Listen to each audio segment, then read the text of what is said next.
What are some of the ththings that you learned with Man in a Box, that knowing it was your first feature, Right. that you might do differently next time, and it was just through just practice, dealing with someone remotely? I know Right. you have had experience with that, Yeah. right? From Yeah. So, okay. So I've had quite a bit of experience with working remotely, and I think that right now it's actually telling of the times that we live in, because I feel like this is probably the way a lot of editors are working right now, or definitely going to have to be working, where you can work with clients literally anywhere in the world because of the internet, because of the ability to share, large files in faster amounts of time.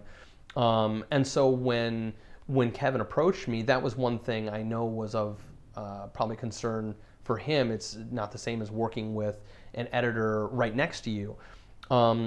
But we were able to use Skype, we were able to text, we were able to email, send me a hard drive, and I was able to utilize YouTube and constantly upload scenes, so he could watch them, or even share my screen and he could see in real time, and sometimes tell me, oh well, can we move this, can we do this.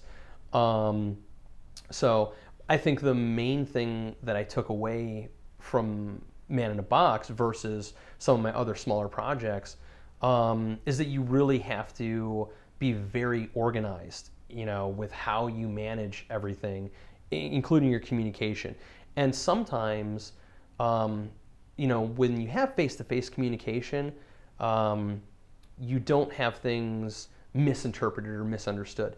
Whereas with text and email, that's the thing you have to be very careful about, is that you communicate very effectively to the people you're working with, because they're not reading your enthusiasm, or they're not reading the inflections in your voice of how you're saying things. So that's definitely something to be mindful of.